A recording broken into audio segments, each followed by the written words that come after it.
But yeah, Epic, like I mean, and the craziest thing is this has to be premeditated. Epic didn't just like up one day decided to be like, you know what, we're gonna do things our way, and then try to get all funny with Apple and Android, and then when they wasn't feeling that, you know what I mean?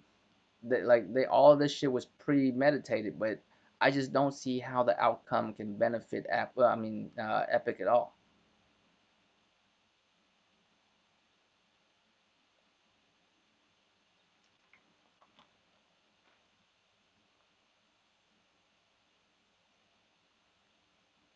Well, there must be a reason why it's Unreal, the Unreal Engine only, you know?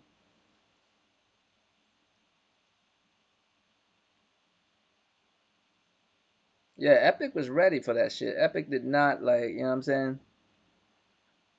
Epic did not just all of a sudden decide to do that. They've been plotting that shit. I don't see how they could win though, but we'll see what happens. I mean, the only way, I'm saying the only way they can win is if they literally change the way business operate in that type of you know, electronic world, right? They literally have to change everything because if they can get away with it, then every other app should be able to get away with it as well, correct? You know what I'm saying? If Epic can do it, so could everyone else, and that would be an issue. That would be, you know, all kinds of new policies and fucking shit that's gonna be put in place to change everything around. And the only reason why they need to change shit around is for what? It's because Epic wanted to be that way. That's crazy. The craziest part is Microsoft is also backing Epic up. And of course Microsoft want that. Microsoft want they shit on everything too. You know what I mean? Like Game Pass app or some bullshit. So of course, Microsoft want to be able to do the same thing that Epic is trying to do. You know what I mean? So of course Microsoft will back them up. Sick was on point. Sick was on point with that shit. So of course they would be backing Epic up, but I don't see how it could end positively for Epic. And of course, Microsoft is just the guy behind it, pushing them like, yeah, motherfucker, we behind you, dog. Go get them. Because it'll be cool if Epic could win this battle, and that means that Microsoft can pull the same shit, right? And if Epic doesn't win, then no loss off of Microsoft at all. I mean, all I said was backing them up. I ain't saying I'm gonna get involved in shit. You know what I mean? So ain't shit gonna happen. So damn, I mean, I didn't even realize about that Unreal shit though. That shit actually fucked me up. What else happened recently? Somebody, I mean, one of y'all in the chat, you know what I mean, let me know some shit that I didn't talk about yet about recent activity, and you know what I'm saying? Recent fucking gaming events. I can tell you what we didn't get for recent events. Fucking release dates and cost of these new motherfucking consoles though. We still haven't got that. I still stick to like we'll find out by the end of this month. I feel like it's crucial.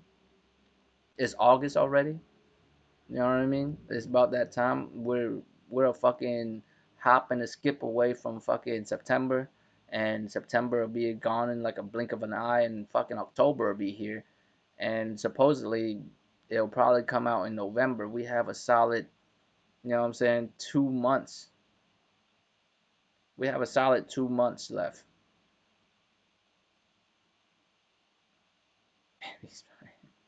We have what I'm saying, 2 months left to get this news. So I really feel like the end of this month is when it's gonna happen.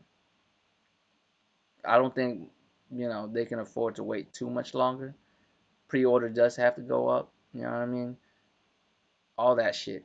And the thing is, what's the craziest thing is the only thing that I can imagine like why they're able to like slow down so much this year than every other year is because every other year we would have been knowing the price of these motherfucking consoles by now. Every other release date they let us know July-ish. You know what I'm saying? Late June, July-ish. We usually know the price and all that good shit. I think the reason why is because Black Friday this year might not really be a thing with this whole Corona shit. You know what I mean? All this crazy ass shit. Black Friday might not be a thing, so they could, so they could still give you information late because not a lot of retailers and shit need to make certain moves like they usually do in certain holiday season, right? I don't really know if Black Friday is going to be a thing or not. I think there still be some kind of coronavirus fucking edition of, Black Friday, or maybe Cyber Monday would be really big this season. I don't know. I don't know what's going down yet, but commonly we would have known the cost of these motherfuckers by now. We still don't.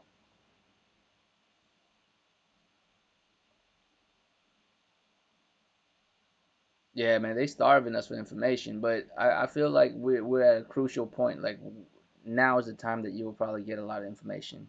It's gonna have to happen at the end of this month. I'm no insider. This is just me telling y'all what I think's gonna happen. Don't take this as a leak, a rumor, none of that shit. I don't know. You know what I'm saying? I don't fucking know. That's just what I'm assuming. I'm assuming by the end of this month we'll get that information because early next month it should be like that's when pre-orders and all that bullshit is going down. PlayStation has reiterated that they will not postpone this generation, so if that's the case we should get that information very soon. Anything else that recently happened? Horizon on PC, that's a thing. You know what I'm saying? That's the thing. You know what I'm saying? I mean, I played Horizon. I liked it. It was it was one of the best. It still is. I don't know why I said it was, but it's one of the best open world games I've ever played. It's not better than Ghost though. I don't think it's better than Ghost. I think Ghost is much better. But Horizon is a great game. It's on PC, so all of a sudden now it's a great game to PC dudes too. All of a sudden now walking simulators are the best. You know what I mean? Gotta fuck with Jemiah and shit. And this motherfucker's in here. You know what I mean? All of a sudden walking simulators is the best.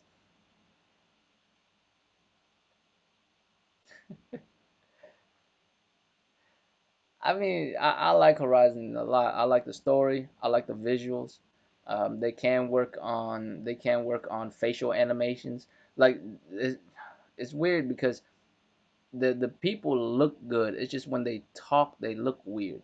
You know what I mean? Like they look kind of, it's some weird uncanny valley shit when they talk. Like it looks like people don't move like that. You know what I mean? But they look good. The character models look really good. It's just their animations when they talk can be a little weird. And in a game where you talk to so many people, it's kind of jarring from time to time.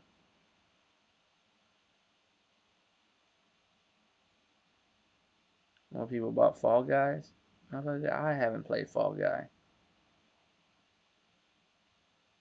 I'm gonna start a fucking. I'm gonna start a. I'm gonna start one of those speculation rumors. I don't play Fall Guys because it's against my religion, bro. It's against my beliefs. Fall Guys is about the rat race where not everybody make it. It's not supportive of one another. You know what I'm saying? Y'all motherfuckers out here fucking each other up trying to get to the goal. No, I didn't play Fall Guy because I don't feel like it. I don't feel like playing Fall Guy. No disrespect to anyone who is playing Fall Guy and shit. It's just I'm not really with it.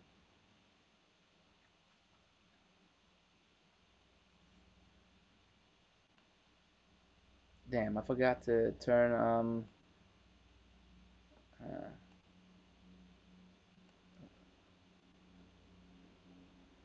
forgot to turn that shit on loop. Let me do that real quick so we can bask in this WuKong greatness. You know what I mean? You know what I like about you know what I like about these Chinese studios? They're so unknown right now that they look dope. You know what I mean? Like they look so dope that we don't really know. Right? Yeah, fuck yeah. I'm against being a jelly bean. That's against my religions. That's against my beliefs. I was like, no, but I'm just saying a lot of these Chinese developers, man, they dope as fuck, bruh. But at the same time, I can't really call it because I'm still waiting on Lost Suicide. Like, where the fuck is that game? Oh yeah, thanks for reminding me, Jemiah. That's crazy to buy uh an Xbox edition of an Ubisoft game, like a um what you might call it, the special editions and whatever, collector's editions and shit. It doesn't come with a physical game. Like they really trying to like cut physical shit out, bruh. Like you buy a special edition, it doesn't even come with a fucking disc. That's when you know like they're trying their best to like, you know what I mean, slowly phase physical out. That's crazy though. It's bound to happen. Like digital is gonna happen here in the next. I want to say this coming generation is the generation that will convert people over to just digital and no more hardware. I mean hard copies. But at the same time, I feel like hard copies could be like a it will still be made, just not in the same amount that we motherfuckers are buying right now. Like almost like some hipster shit, you know what I mean? I still play on disc type shit, you know what I mean? Like 7, 8 years from now, most motherfuckers will be all digital. I'm not saying streaming, I'm saying digital. Because I buy a lot of games digitally. I never thought I would, but sometimes motherfuckers get lazy, bro. I just don't feel like going to the store, you know what I'm saying? Going to GameStop or Walmart or whatever the fuck to get a game. So I just don't, you know what I mean? I just download that bitch and it's there immediately. You know what I mean? So I don't know. I mean, I can see that though. I can see this coming generation is the generation that will convert motherfuckers over to just being digital with no fucking, you know what I'm saying, no hard disk and shit no more. With that being said though, I'm still getting the disc edition of the PlayStation 5. You know what I mean? Yeah, I mean everything about Horizon Zero Dawn is good, Akumu. Like that's the only nitpick that I have with Horizon is, well, I have a couple of nitpicks. I wanted more melee combat from her spear. I don't think she has enough moves with her spear when it comes to melee shit. You would figure she would have some more moves than that. Like she has really good range attack, but no, melee moves like that. Not anything special, just a few, you know, the same combo over and over that she does. So it'd be nice to have some more of that. Also, facial animations could use a little bit of work when they talk. The the story and the dialogue is fine. It's just the way that they're animated looks kind of weird when they talk. I'm sure that could be taken care of in Horizon 2. But that's the only thing I would say about Horizon that I didn't like. I like the world. I like the story. I like the gameplay mostly. We just need a little bit better on the melee shit. But yeah, what was I talking about before that? Oh, the discless fucking special editions that you. I mean, it's wild as fuck. Like if I buy a collector's edition, I want a hard copy, bruh, because I feel like that's a collector edition thing to have. Matter of fact, that's what I was thinking of. Like when you I figured like motherfuckers who would buy disc, but here's the thing though. What if the generation after the next generation, right? There are no more disc slots. Like there's just none. Like the digital only is like the normal. You know what I mean? Would they still make another hard disk copy? What if they don't? You know what I mean? What if they don't make another PlayStation or Xbox or anything that plays the disc no more, and it's just all what up, sick? I mean, sick. I don't know why I call his mother. What's up, Thrash? Um, I feel like this is the generation where they're going to push more and more towards digital because you see it happening. You see, you already see, consoles that are just straight up digital, right? Like the PlayStation 5 digital and whatever the fuck Xbox thing is gonna be. A lot of people, like including Thrash, he's been saying that it's gonna be a streaming box. I think even Supernova agreed with him. I don't want to put words in his mouth. I think he did. I don't know, but it seems like that's what he's thinking too, right? And I don't know. I still feel like a streaming box is just weird. You know what I'm saying? That would be weird if it is just a streaming box. I don't think that's the case. Um, at least I hope not. But then again, maybe that's the only way they can sell a box of any kind. And you shouldn't bet on the future like that for real. But me, I don't see how it's the move. You know what I mean? I don't think that's the move to make. I think PlayStation is doing it right with a digital only and a disc. If they are going towards that, no disc future, right? Which is happening because I mean, there's cars that don't have CD players in them nowadays. It's not a weird thing. There's plenty of cars that don't have CD players in them because why? You know what I'm saying? Why put a whole CD player in there? I mean, where you can use that center console space for much more technologically advanced shit. You feel me? Why do that when most motherfuckers listen to MP3s and what I mean, all that shit. Everybody plug their phone or iPad. I'm iPod if you still use iPods and shit. Everybody plug their shit in and listen to that. You know what I mean? But that's a different thing though. Like, a car, because you plug shit in to listen to music, you might not need that. But with a console, it might be different. You still want that disc.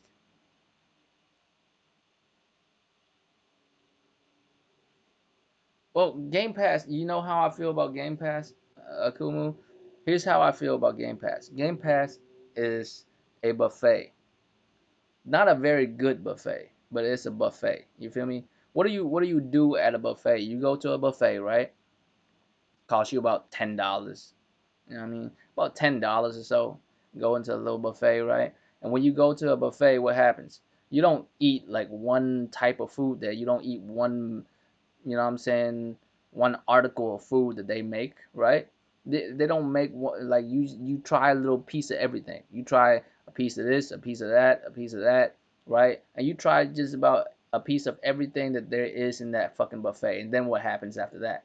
Now that you know what is good and what is not good, what do? You only eat the things that you think is good. That's what your plates are consisted of every time. You know what I'm saying? You're not gonna get back up from your seat, go back to the buffet line to get some bullshit that you already know is bullshit because you had a piece of it earlier. You're just gonna go to the good shit, and there's probably about, out of a buffet, it depends on how big the buffet is, but the percentage wise, it's probably 1 out of 4 shit is good, at the best. At the best, 1 out of 4 things is good. Unless you paid for a ridiculous buffet, unless you go on one of them balling ass buffet. You ever went to a Korean barbecue buffet? That shit is fucking incredible. But I'm not talking about that. I'm talking like bootleg Bob Evans buffet. You feel me? Not very good. What's the other Golden Corral? Like not even as good as Golden Corral. Like some ghetto ass fucking bootleg Golden Corral type shit. You know what I mean? It's $10, and you think after you leave the buffet, you're like, I mean, it's that was filling. Like I'm satisfied, sort of, right? That's what it's like. That's Game Pass, because you get Game Pass. What do? You might be like, oh, look at all these games, and I'll play them all. You play a little piece of this game, a little piece of that game, and all that shit. And then there's a couple games that you like. You keep playing it, and you keep paying fucking whatever amount you paying month after month to play those few games that you do like on a list of hundreds of games. That's what I think it is. I think Game Pass is a cheap ass buffet table. You know what I'm saying? It's just a cheap ass buffet spot. Me, however, I'm not like, if I do go to a buffet, the motherfucker better have dope ass food. Like not all of them have to hit. You know what I'm saying? Not every article of food in that buffet got to hit, but goddamn it, You know what I'm saying? I'll pay a decent amount for two. I'll pay like 30, 40, $50 for two people. But I know practically everything in that buffet is gonna be good. But me, I'm not the type of dude that like to do that. I'd rather go to a restaurant, sit down, order something nice, have a nice drink with it. You know what I mean? Me and whoever I'm with at the moment share a meal. You know what I'm saying? So I believe in buying games. That's just the way it works. I'll pay a solid $80 for, you know what I'm saying, upwards for a good meal, right? I would pay $80 upward to get a good ass meal.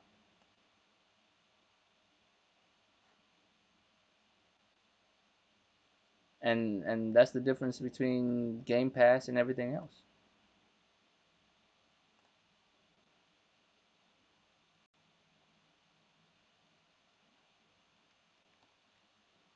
Can y'all let me know if y'all can hear me all right and all that shit? Because my laptop been kind of goofy lately, and I can't tell if my shit's working properly or not.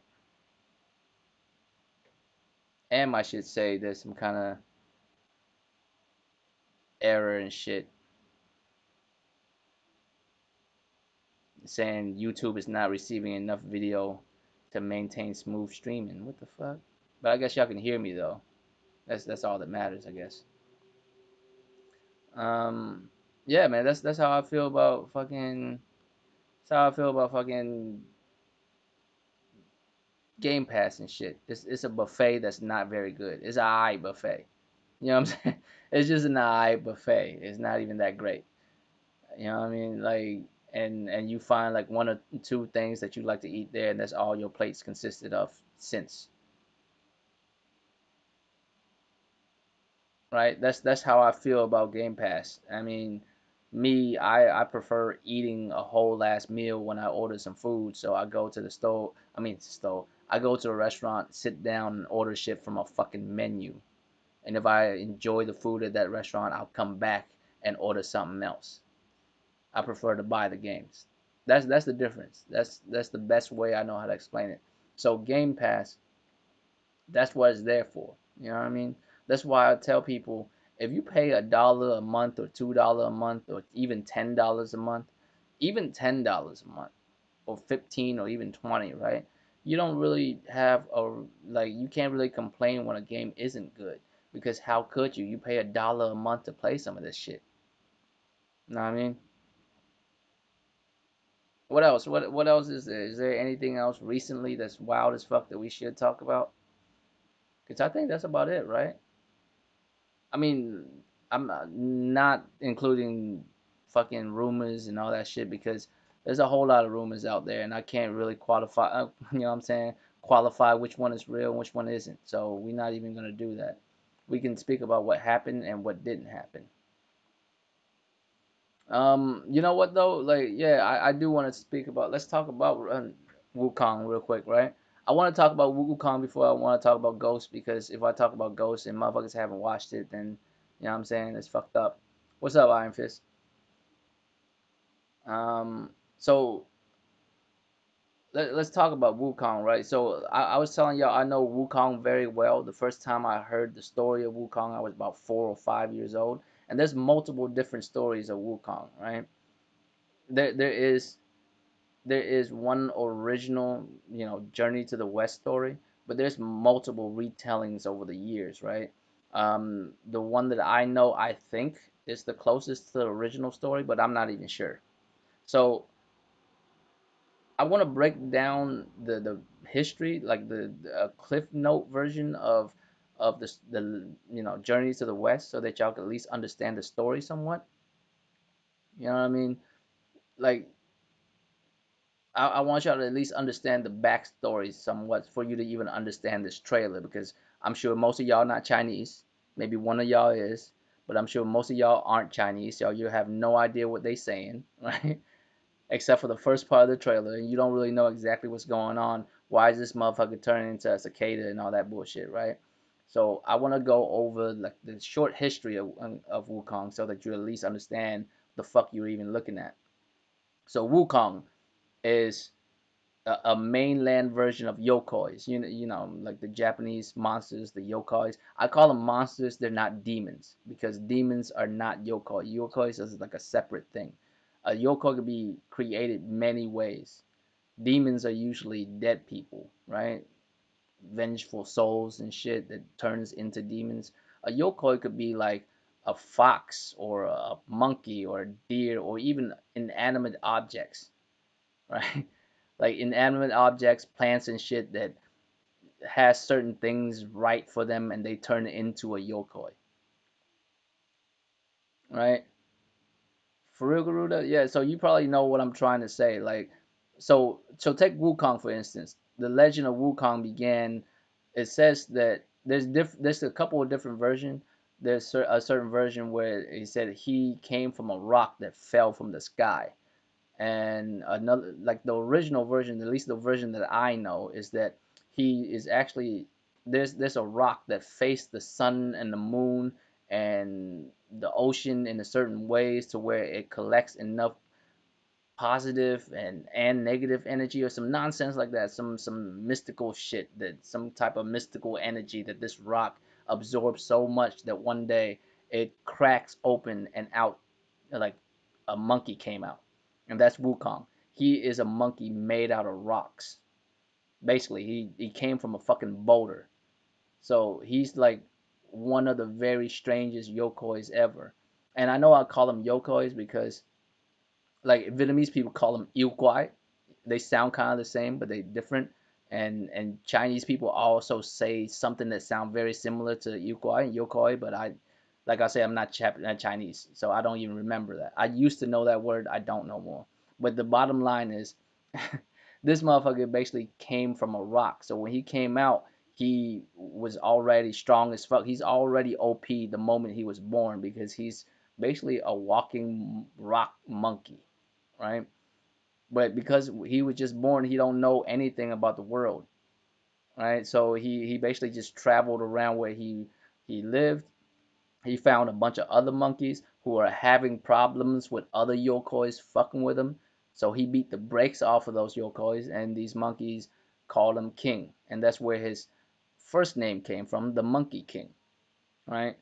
But he's so young he doesn't understand simple shit. Like he didn't even understand like people die and things die. Even if you're a yokoi, even if you're a god, all of that, sooner or later everything will die.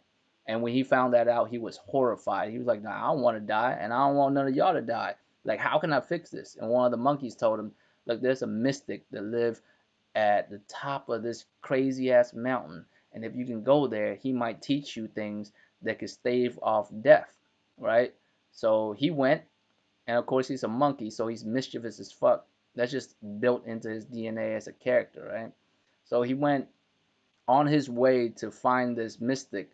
He basically trolled with every human that he ever came in contact with. He basically trolled everybody because he's a monkey. You know what I mean? He's a monkey. He trolls the people. That's just what he does. But once he got to the mystic, right? The mystic actually like became so fond of him that he actually took him in as a student. And the one thing, like the passage that my mom read to me that stuck out in my head ever since I was a kid was the mystic said I have 72 abilities. Some of them have to do with, physical. Some of them you can change, you can disguise yourself as something else. You could transform into other things. What do you want to learn? And Wukong said, I want to learn everything. It's just the way they said it in my native language. It sounds cool as fuck when he said it. You know what I mean? Everything you know, I want to learn all of it.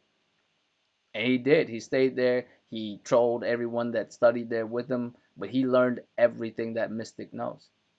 And because he's not human, he lives for like so long, he can learn how to do all of that. And the Mystic, of course, because he's such a great being, when he died, he ascended to the heavens, right? So at that point, Wukong had nothing else to do. But before the dude died, he asked him, "What is the ability to where you can't die?" And he's like, "That's foolish. Everything dies." So he doesn't have his answer there, right? So after that, he got really cocky because he learned all 72 of this man's abilities, and his abilities insane. Wukong is probably the most OP fucking. He's probably the most OP characters of all times. Of all time, like literally, even Superman would not stand a chance against Wukong. It's not even a question. Like he would slap Superman so fucking hard. You know what I mean? He would slap the shit out of Superman. He basically went on a rampage afterwards, and it's not so much a rampage. It's just that he's a monkey. He just do whatever he want. He has a passion to fight people. So you'll start to notice a lot of similarities when I'm talking about Wukong, where you're like, that's Goku. Well, no shit. We all know Goku's based off of this motherfucker for a reason. This dude loved challenges, right? He loved to be challenged, but he, unlike Goku, he's extremely intelligent. You know what I mean? He's extremely intelligent, unlike Goku. He's a monkey. He's mischievous. Like a lot of the stories in Wukong in the Journey to the West, a lot of times he dealt with his problems not by his strength or his abilities. He actually deal with a lot of his problems by strategizing, because magic and all that bullshit that he can do doesn't solve everything. You still got to sit down and strategize. And he does a lot of that. He's actually extremely intelligent. I don't know. I guess the reason why they make Goku so fucking stupid is because it's hard to separate stupidity and innocence. You know what I mean? Because Wukong is innocent to a lot of things. But when it comes to battle strategies or dealing with people in general, he's very good at. You know what I mean? So that's the main difference in their character, in their personalities and shit. But also, so afterwards, he basically, because he's so OP at that moment in time, he basically just fuck with everyone. Now, one of the occasion is the place where he got that power pole. Tick bang is what I call it, right? Tick bang, but y'all know it as a power pole, right? That big ass cane that he using.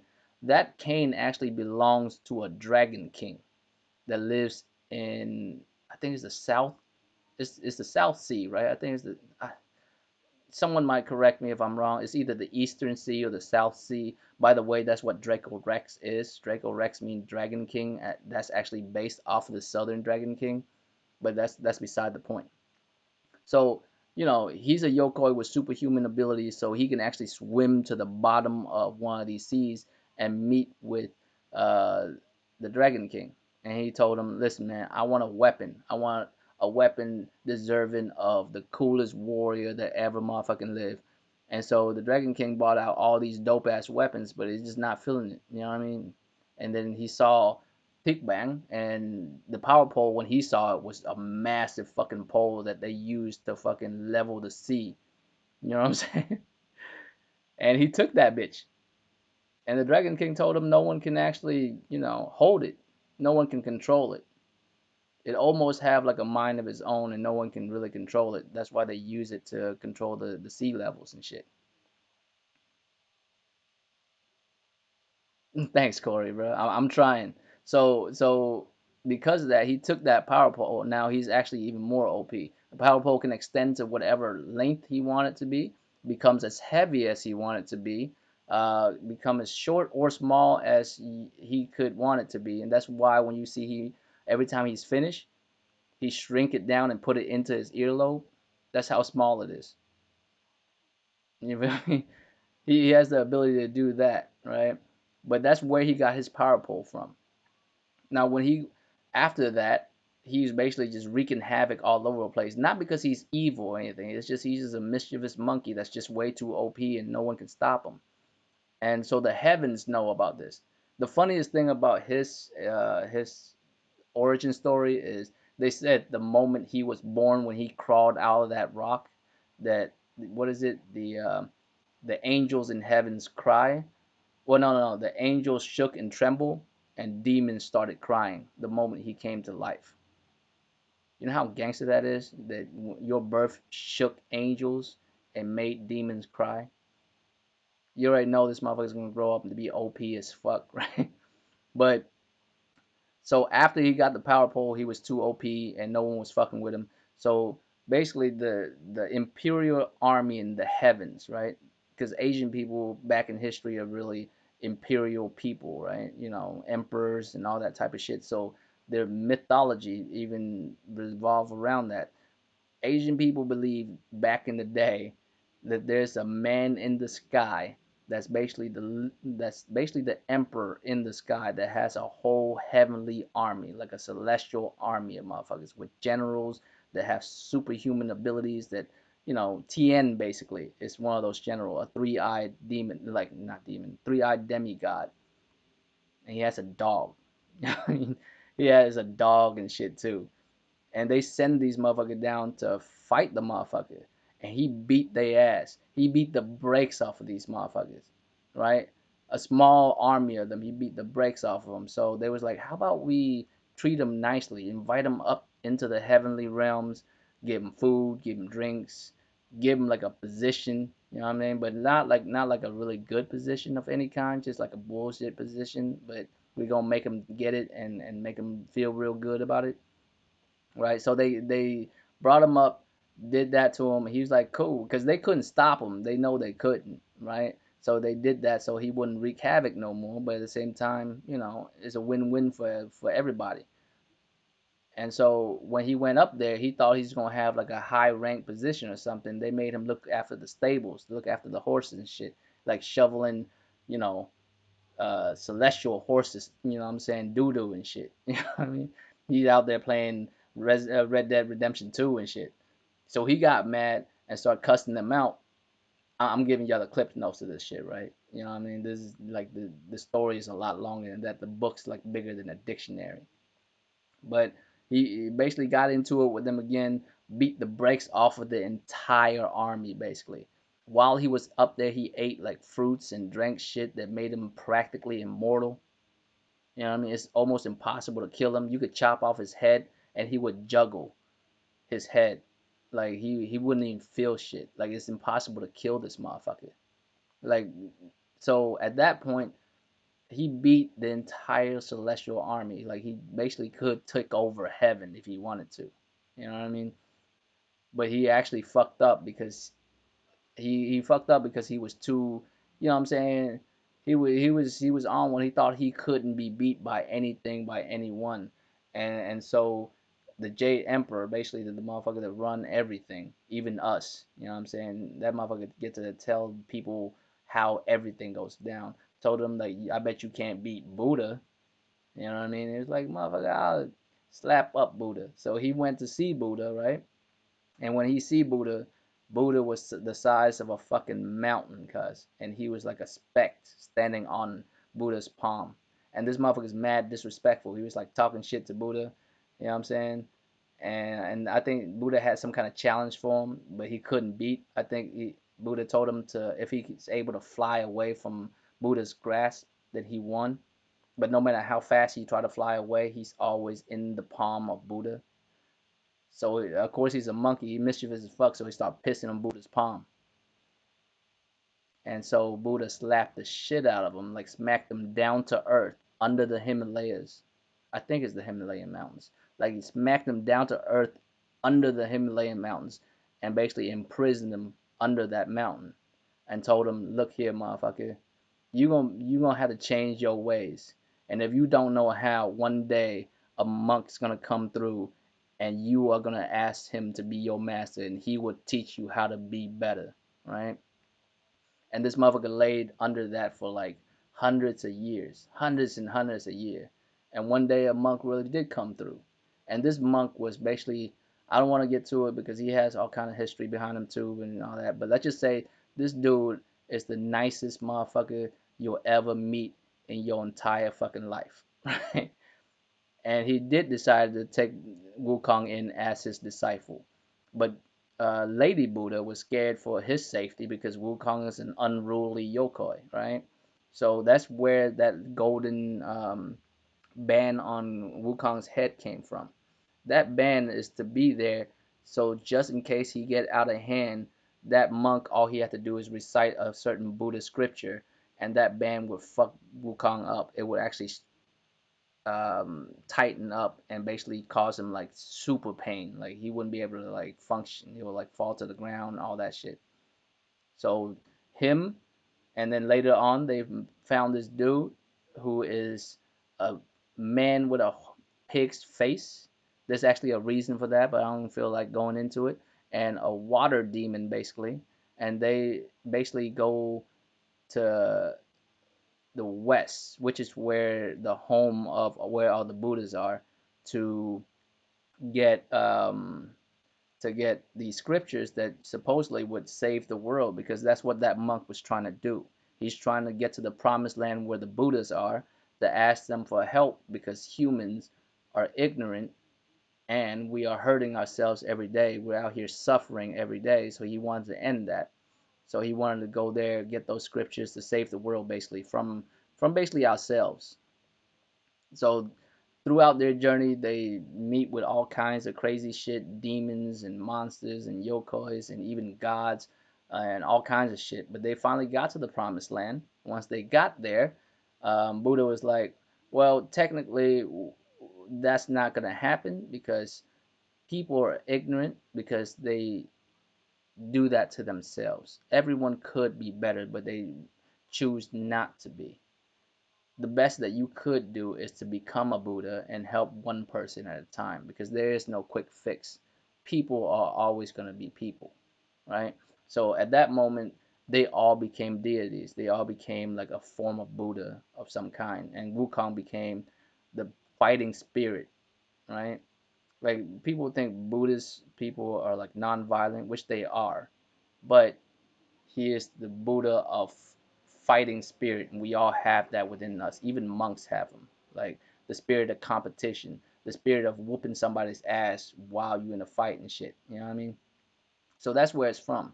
So that's basically the backstory of Wukong, right? So that y'all know exactly where that came from. Now, with that being said, this trailer that we about to go into, I want to talk about this trailer a lot, because this little dude that you see here with, you know what I'm saying, he looks like he got a ball sack on his head.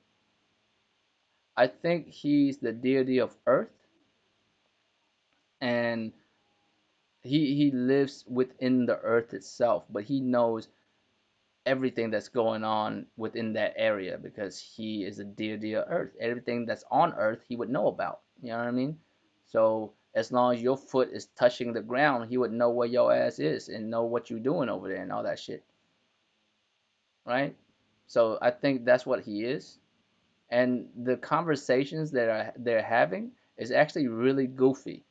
He's basically telling Wukong that I think Wukong killed like a bear, like a bear yokai of some kind, and and so the wolves are mad at Wukong because the bear and the wolves, like that, the big wolves, like they leader and shit, they homies, and he's really mad because, and he was actually traveling here to meet up with the bear because it's the bear's birthday. I'm not bullshitting y'all.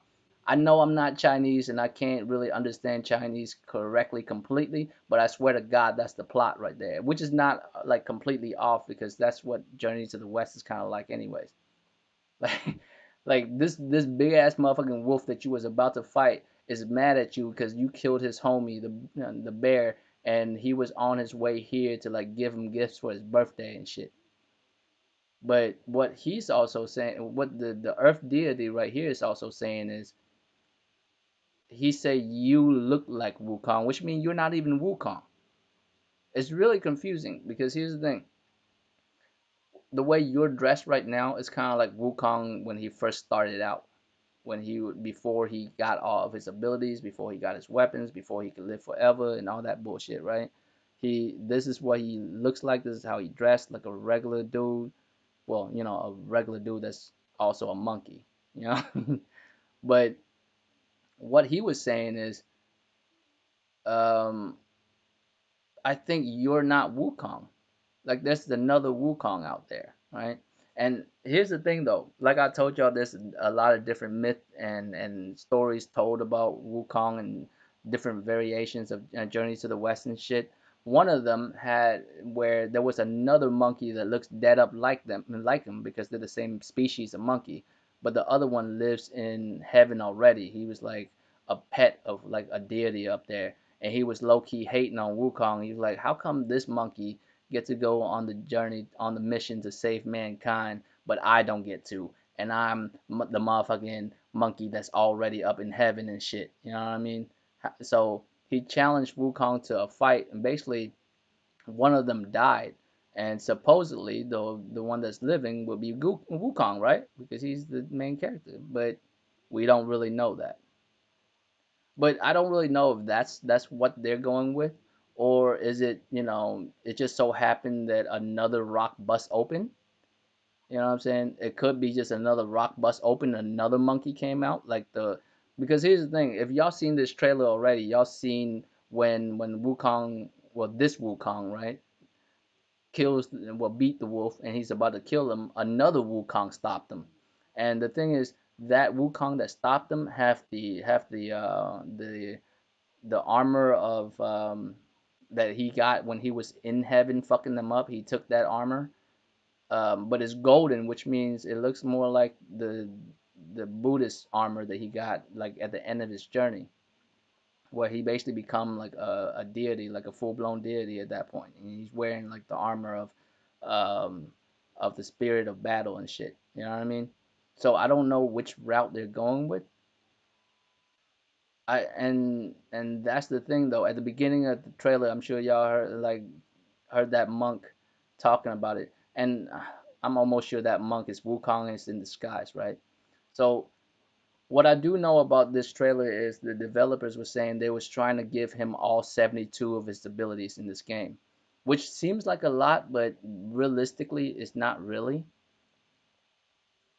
Like realistically, it's not really a lot. Those 72 moves, because some of those things are just mundane shit that was impressive back in ancient Asia. You know what I'm saying? Like he could jump really, really, really, really high.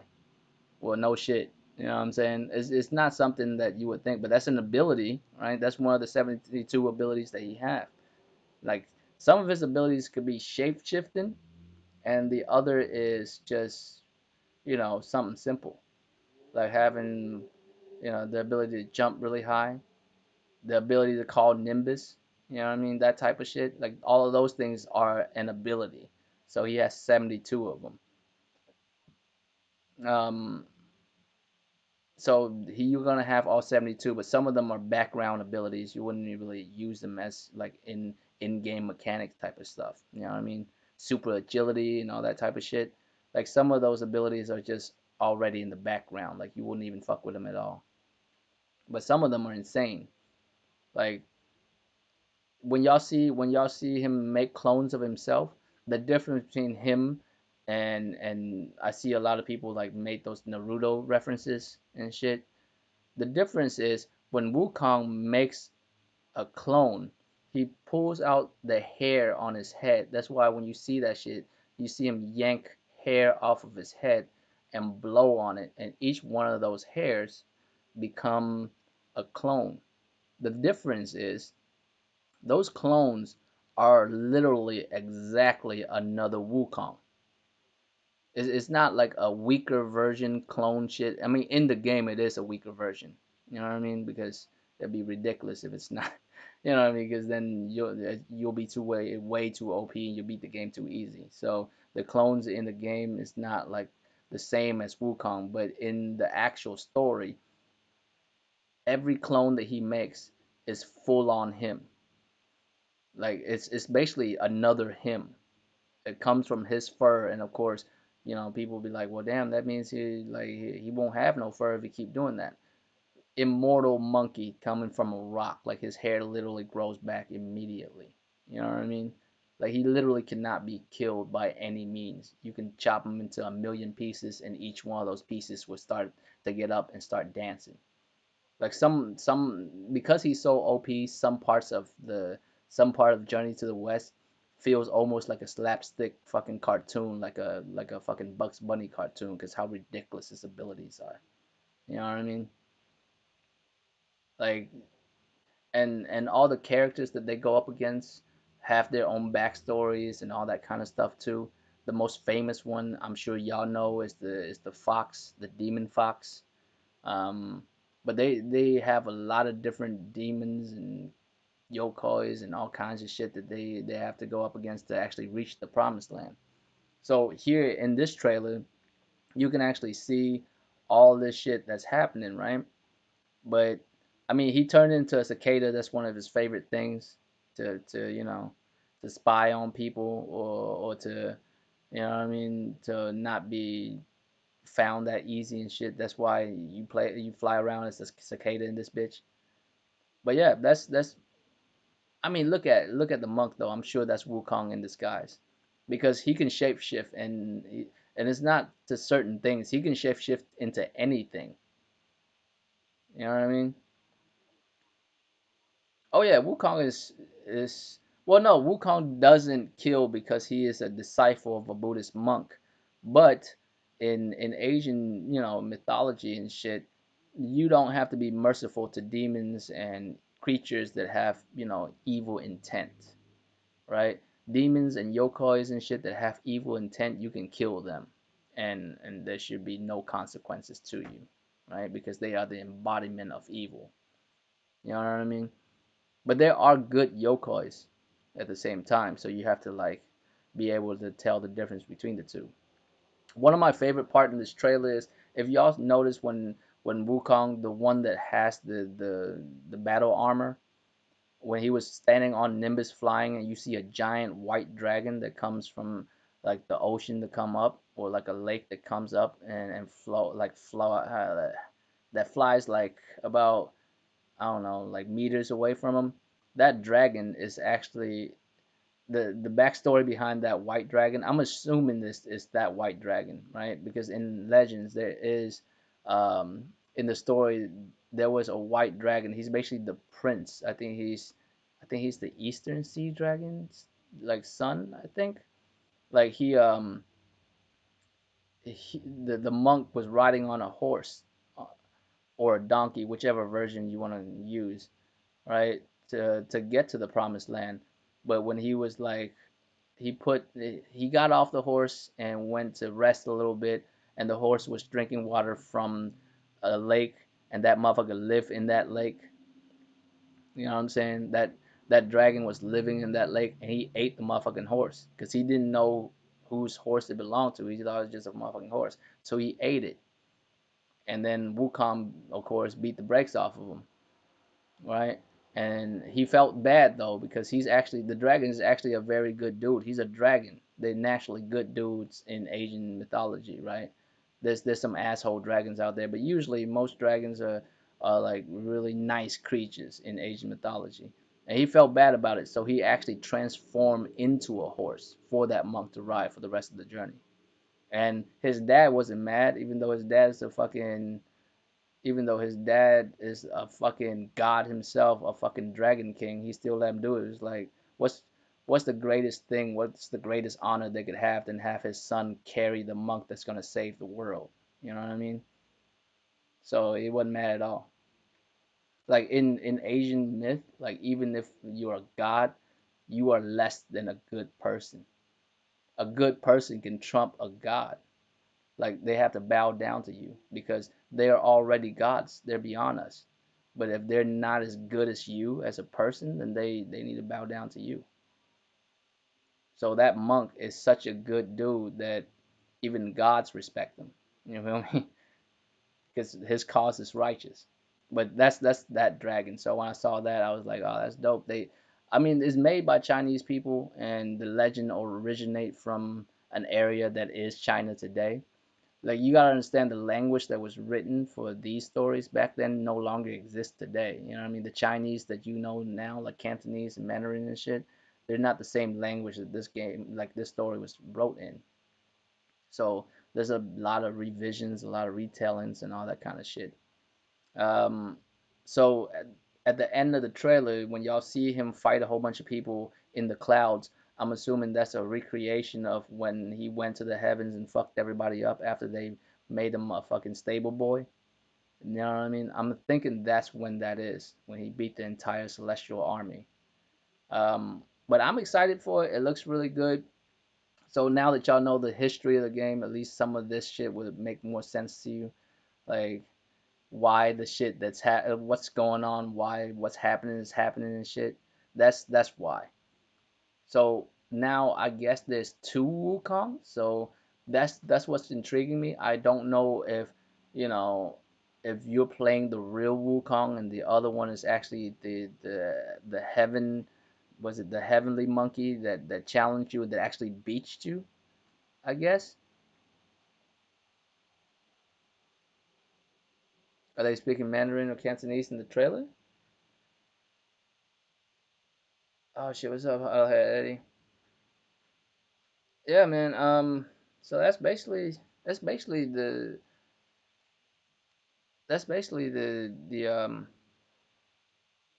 back of the story of it. It sounds like Mandarin to me, bruh. What they're speaking, it sounds more like Mandarin to me than it is Cantonese. Cantonese is more similar to Vietnamese. So if it was Cantonese, I would have understand it even better, but it wasn't. It was it was in either Mandarin or some language that's more similar to Mandarin than it is Cantonese. Because I wish it wasn't Cantonese. I would have understand it even better than I do now.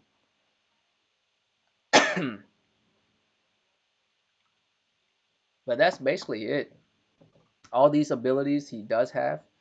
I'm just curious to know how they're gonna fit all 72 in, because even though I said like a lot of those abilities are just background abilities, it's still a lot of abilities, bro.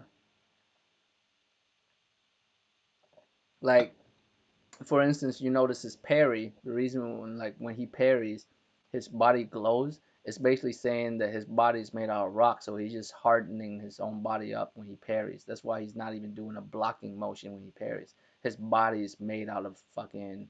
He came from a fucking rock. He's a living rock, basically, a living monkey rock. You know what I'm saying? So he wouldn't have any issues with that. Um, of course, he can transform into anything or anyone.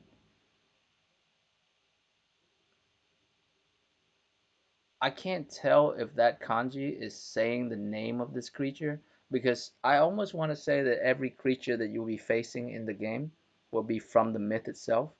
And a lot of times, bro, the myth is fucking hilarious. The story in the legends, like in the story of Journeys to the West, some of the shit that Wukong pull is fucking hilarious, bro. And I don't know how it's gonna translate to like in-game stuff, because I don't think tricking a motherfucker into going into his own prison is, what I'm saying, it's gonna translate well in video game format.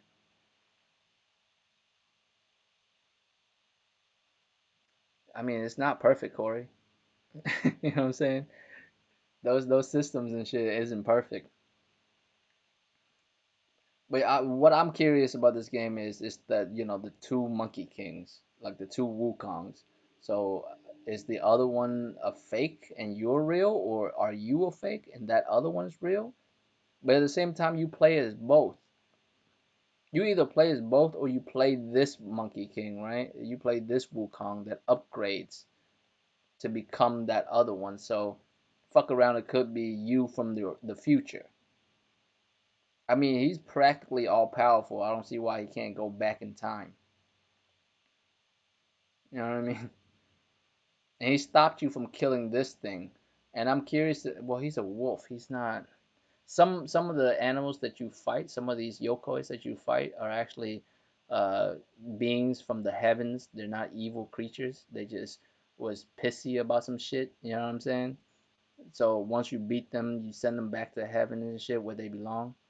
And I think one of them is, I know it's a lion, a bird, like a hawk of some kind, like and something else. I forgot what the third animal was, but some of them are like heavenly creatures. So this wolf is definitely not it.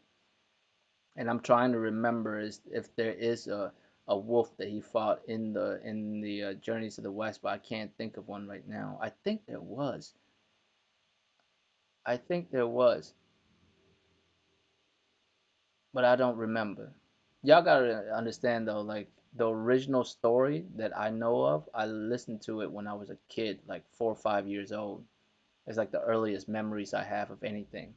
So I haven't read that story since, but I've read different versions of it.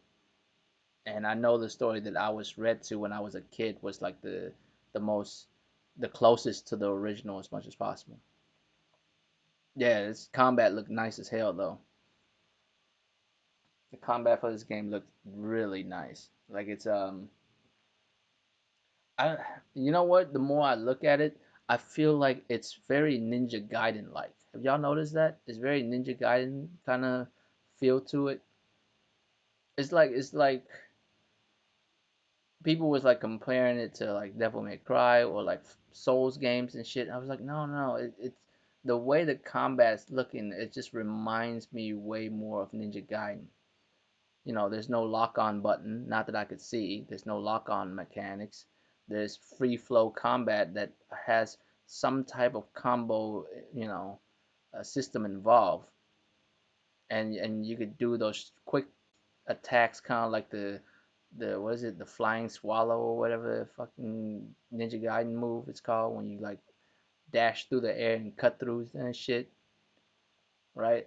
This game makes me like have like Ninja Gaiden vibes for me. Like as far as combat, as far as gameplay is concerned, it's very Ninja Gaiden like to me, which I'm down for. Yeah, Corey, and you know what's funny? Like there's a lot of translations and how you translate the story or how you take the story and all that. One of the ways I take the story as well is like Journey to the West is actually an it's about growing up. It's about growing up from being just a kid to being a grown man to all of that. Because if you look at Wukong's story, you know, he was born ignorant, stupid, he doesn't know anything about life. He was taught things and then he learned things, and in his teenage years he was rebellious and unruly. He fucking destroyed the heavens even, and it took someone with more knowledge, more intelligence than him to smack him down, to make him understand that he's not fucking the greatest thing that ever existed. There's always something greater than you. And then you go on a journey to find yourself, to understand why you're important, what you're in the world for, and you do the right thing even though sometimes it's not easy. And then one day you could be deified because you are a good man. And just because you're a yokoi doesn't make you a bad person. What makes you a bad person is the actions that you take. Because in the story, there's a lot of times where there are good yokois and bad yokois. You know what I mean? So that's what I'm saying. The interesting thing about that story to me is you know, it's about growing up and taking responsibilities. Because when he found out that everything dies, he was so scared he ran away from that. And he's trying to find a mystic that can teach him a way to not, you know, die, which is impossible. But in a sense, he did it. He became a fucking deity and never died. Even though deities do die. That's the one thing I'm confused on. Like I've never read into it well enough to understand. I think they can choose to die because sometimes they choose to die to become human again, to you know, to do good from the inside. It's, I guess. I wouldn't say there's souls before souls. I mean, because the combat's very different. But I do agree people sleep on Ninja Gaiden a lot. But this has a lot of Ninja Gaiden. Yeah, yeah, Garuda, Ninja Gaiden, God of War as kind of feel, like older God of War as kind of feel, but a lot more smoother. It looks like the combat's way more, you know, uh, tied into itself, so it's not like, because the older God of War combat can get boring, but I don't see this getting boring in the same sense. Like there's a lot more to play with. Um, but yeah, man, I think that's it. I think I cover it well enough to where you, when you guys watch this shit, you wouldn't be so fucking confused. Oh, and one more thing. Um, naturally, it's very normal for yokois to exist alongside people in, you know, these myths and stories and stuff. So it wouldn't be weird for you to be in, like, you know, the woods and the forest and the mountains and shit, and you walk up on some yokois, right? The thing is, the reason why I would use the word yokoi is because I think you guys would, you know that word much better because of how popular Japanese culture is due to anime and all that shit.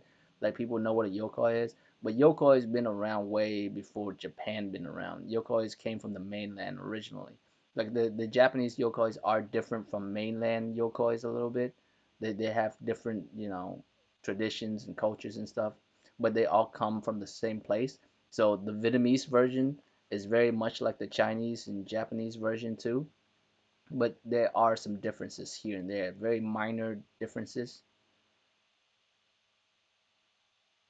I mean, I think that's the one thing about this game that I like. They did so well with incorporating the story of Journey to the West and all the little details about Journey into the West into this game. Even the music. I don't know if y'all know this, but there was a TV show way back in the day. It looks super garbage. It looks like if you look it up on YouTube, like a Journey to the West TV show, it looks like fucking it looks like it was recorded on a potato on a budget of $4.58. But when I was a kid, like in the early '90s, like the late '80s, early '90s, I used to love that shit. The WuKong Journeys to the West story, like the TV series. And the dopest thing about the TV series is the theme song.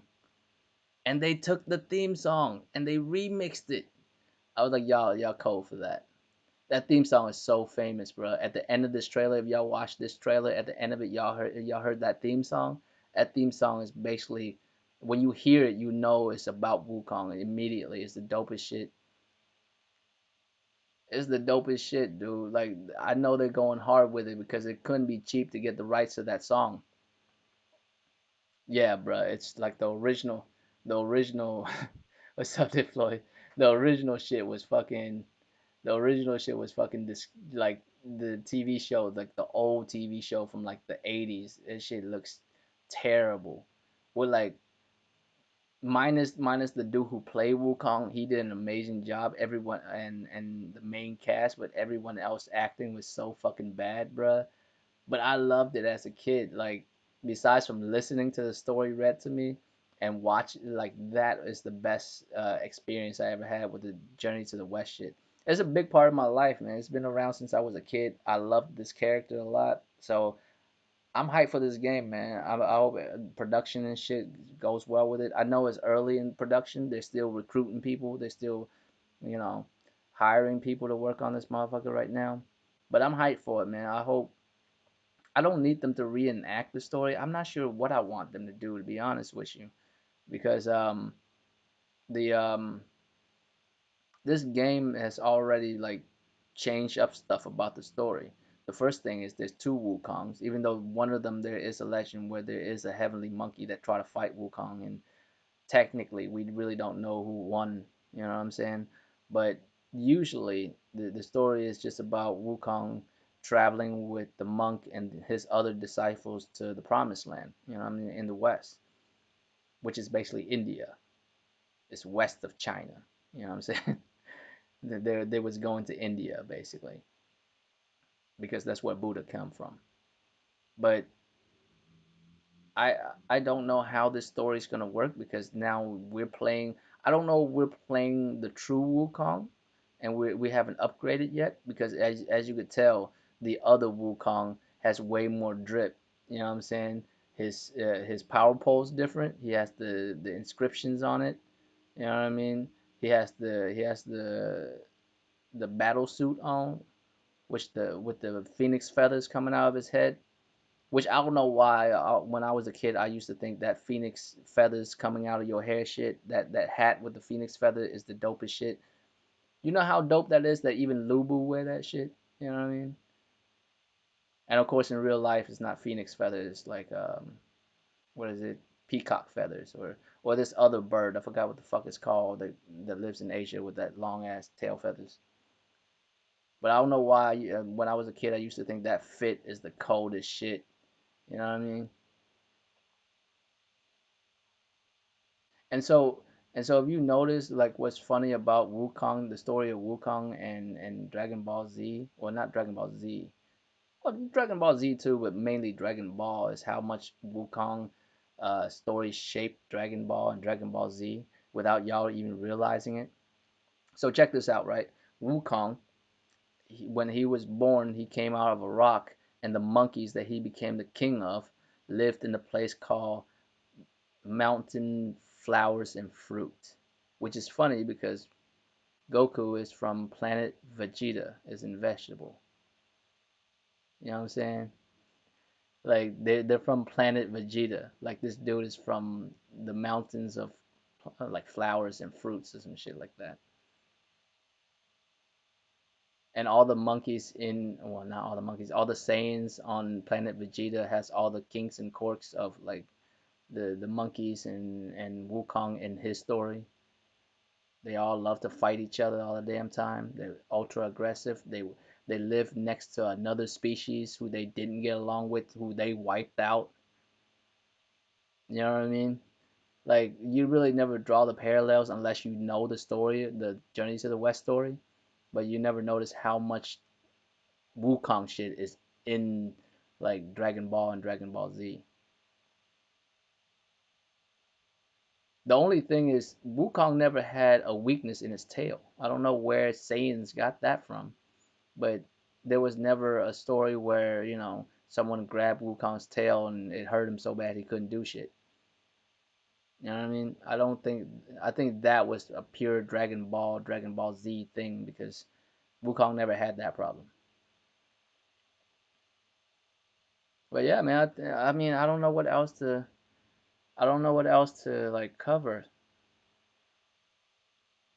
Yeah, see that if he did that, all of those monkey is basically another Wukong. There's certain parts in the story of Journeys to the West where he actually cloned himself so he can have a brainstorm.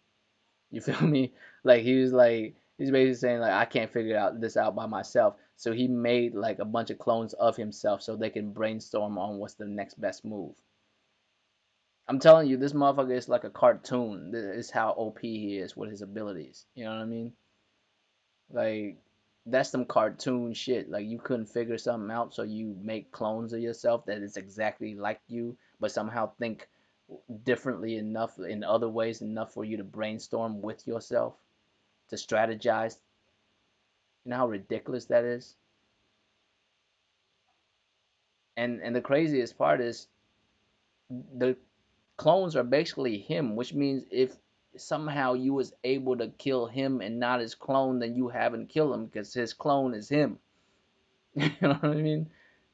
Is the like this dude is so OP, it's ridiculous. And the only way he could exist is in that world, in the myth that he lives in, because at least there are characters that somewhat could challenge him a little bit. Like all the gods and shit in heavens can't even fuck with him.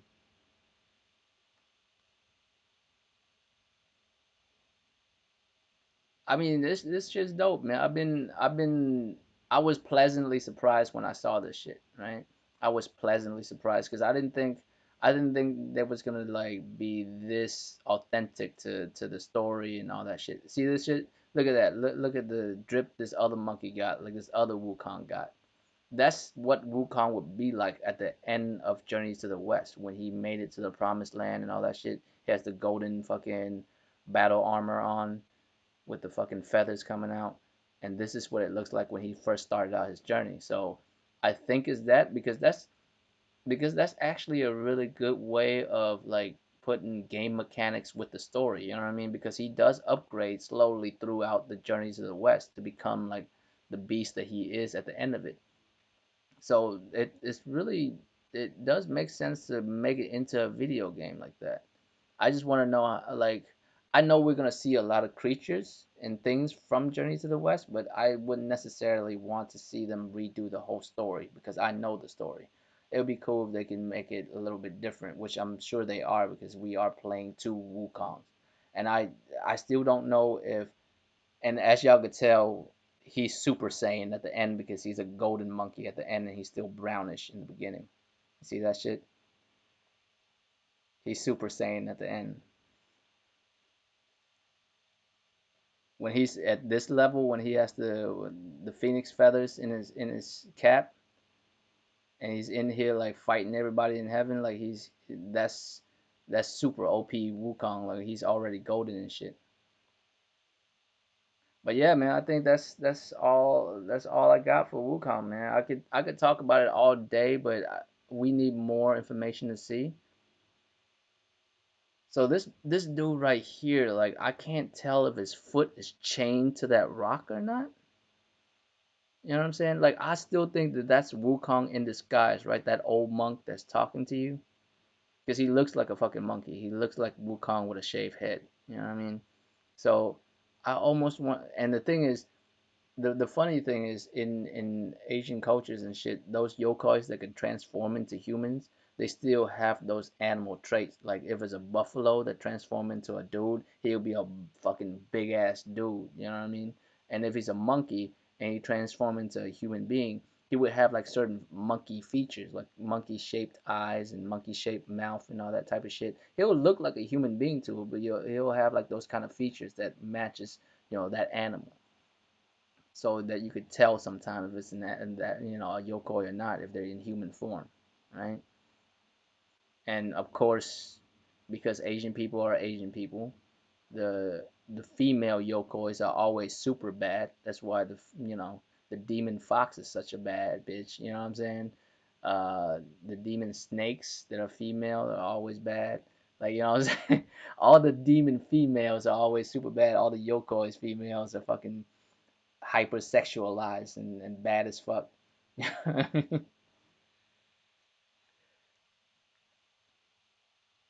But yeah, but that's what I'm saying, that Floyd. I don't know. I don't know if you are Wukong or that other monkey is Wukong, or if that's you from the future coming back.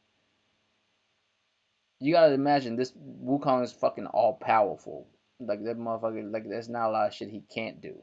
So I don't know why going back in time, wouldn't be wouldn't be something he couldn't do.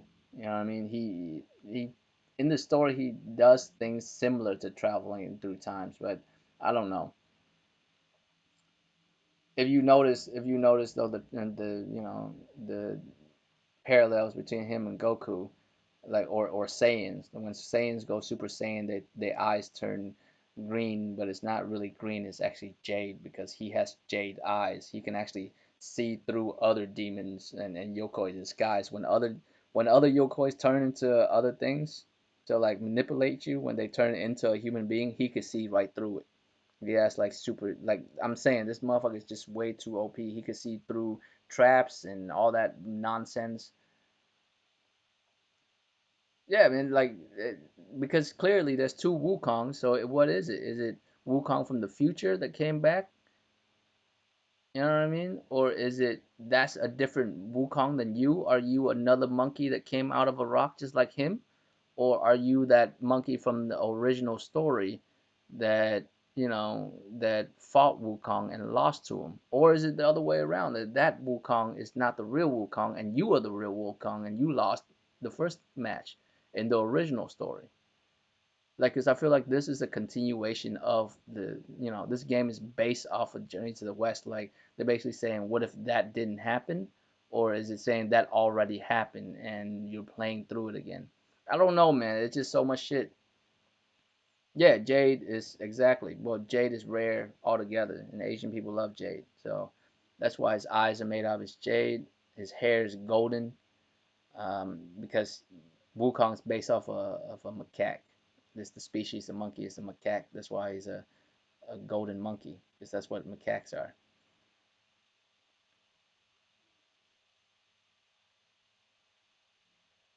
And like this wolf right here, this wolf demon, this wolf yokoi, I remember there is like some kind of wolf yokoi, but it wasn't like a big deal to Wukong. That was actually one of his early careers. Like in his early career, that's when he fought a wolf demon, but wasn't that serious. It didn't phase him at all. It's not even one of the like bigger tales that people tell about Wukong. I think the spider women was, of course, they all bad as fuck. You know what I'm saying? The spider women, they all hoes. And matter of fact, spider demons are hoes. That's that's what they about. They try to eat you and then they try to eat you. You feel me? Um, there's the spider demons. I think those are the famous ones. The hawk or vulture, whichever species it is. I'm not exactly sure. um, the lion. Some of them are like some enemies he faces stand out. Some of them are like strong as fuck, so he can fight them. And it was a cool story. Some of them was like because of his smarts that he was able to outsmart them and shit. So I wanna see more of this. I hope it comes to fruition, and I hope it comes. Uh, I hope the one thing I'm scared of is that they they rush production, and I don't want that. I want them to take their time with this because it's very important to me personally because I grew up with this character. You know what I mean? This character is practically as OP as Darkseid is. And if you know how truly OP Darkseid is from DC Comics, then you would know how OP fucking Wukong is.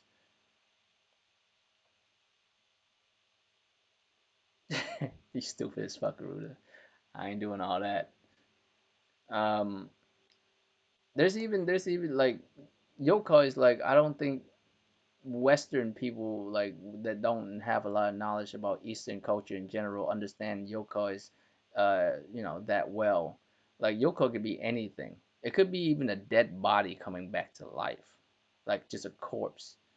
I think one of the most dangerous yokais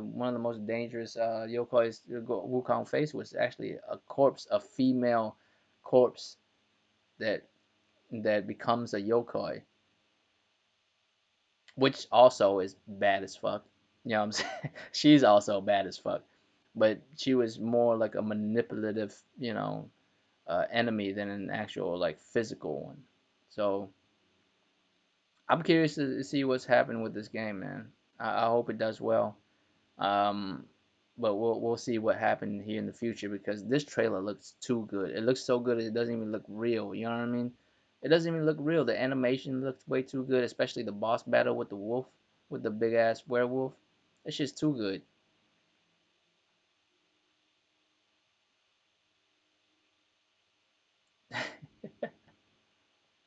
But I mean, I guess we'll cover more of Wukong once it more information is out because I'll pay attention to this a lot. I'll pay attention to Wukong because I'm about this shit. I can't wait for this shit. But let's finish up. I mean, let's talk about Ghost and be out. I mean, I'm not trying to be on here too long. It's almost 2 hours already, and now that I'm talking about Ghost, I'm probably gonna be at least another 30 minutes. So, like I said, this one's gonna be a long one. I might like start talking about shit I forgot to talk about, or new shit comes in my head and shit while I'm talking about Ghost. So, anyone who hasn't beat Ghost is a good time to leave. I'm about to spoil the fuck out of it because I still want to talk about Ghost. Um, thus far this year, I think I have the most fun playing Ghost out of any games that I played this year. It is it's a tough call to make to say that Ghost is my game of the year or The Last of Us 2 because I love each one of them for what they are, and it's very hard to compare the two. It's literally like comparing sake to coffee. It's like I love coffee, but I drink coffee for a reason, and I love sake, and I drink sake at the right time and place. You know what I'm saying? I don't drink sake at fucking 8 o'clock in the morning, and I don't drink coffee when I'm trying to turn it up with the you know what I'm saying, with all these you know what I'm saying, all that shit. So Ghost is amazing, but here's the thing though. I know people hate on like always use dumb shit to like talk about video games and shit, especially like The Last of Us because so many people hate on it for whatever reason because because Joel died or because whatever the case is, right? And the one thing that was like, well, that's not realistic or that's not true to actual history and blah blah blah blah. Let me tell you something. Ghost is not historically accurate at all, not even close. Very like it's way not even close to historical accuracy. Because here's the first thing: samurai swords was made 100 years after the timeline of Ghost of Tsushima. He shouldn't have a katana yet during that timeline. They were still using more mainland like weapons before, during that era. You know what I'm saying? During the first Mongol invasions, they didn't have katanas yet. They probably have prototype katanas, like swords that resemble katanas, but they didn't have katanas yet. They had probably more like dowels and fucking spears and all that other shit. The Guandao beard and like spears and shit. Yeah, helmets and all that shit. They probably have all of those, but they did not have katanas yet during that time. And also, if you want to talk about the honor system of the samurai and all that shit, it breaks apart because realistically, once once Jin once Jin saved Shimura from being captured, he should have like commit seppuku for losing that fight anyways. So even the honor within that game is kind of romanticized, to sort of say. You know what I mean? But it's still a great game altogether because it tells a great story and you can still believe in it to that level. You know what I mean? I think the reason why one of the reason why they picked the Mongol invasion is because it's easier to make a villain out of the Mongols. You know what I mean? But there's a lot of things about this game. The more I play it, the more I like it. But there are flaws within the game, like I was talking about earlier. I wish the facial animation was just a little bit better. I think Horizon does facial animation. Well, not animation. I think the character models within their game look better. Um, when characters talk in Horizon is not animated the best, but the character models are actually really good. In Ghost of Tsushima is not bad, but it could be a little bit better. Yeah, that Floyd, and there's nothing wrong with that. It's a great story. It's a great game, but if we're talking historical accuracy and all that other shit, it is not even close. You know what I'm saying? It's not close to historically accurate at all. It's not at all. But most of the time we don't enjoy games and all this other shit because of historical accuracy. No one is. It would suck if we play shit for historical accuracy. I didn't expect Ghost to be historically accurate. And here's the thing, Ghost is, basically about a samurai who turned into a ninja, right? But the issue with that is samurais was always ninjas because the honor code that the game says is that when you fight you stand in front of them, and you know what I mean. That's not necessarily true because samurais during that time do use um, ninja tactics.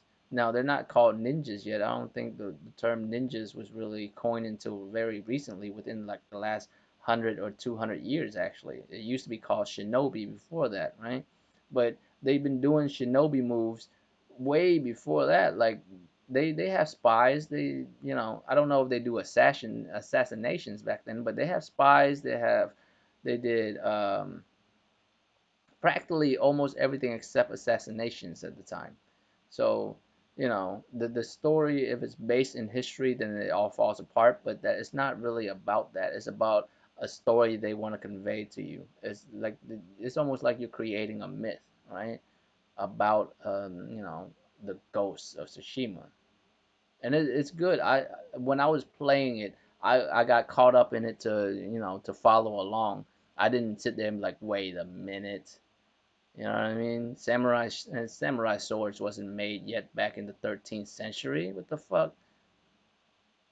You know what I'm saying? Wait a minute. It didn't come around in the 13th century. It came around in the 14th century. Is when you slowly start to see samurai swords. And realistically, 14th and 15th century is also when you start seeing ninjas. Ninjas didn't really exist when, during the time period of this game either. Like it's about 100 years before, actual ninjas, actual shinobis existed. You know what I'm saying? Like true shinobis, true ninjas and shit. They didn't really exist yet. But even before that time, during the time of Ghost of Tsushima, when the game is based on, the 12, when did the Mongol invasion happen again? 1270 something, I think. But that's where it came from. You know what I'm saying?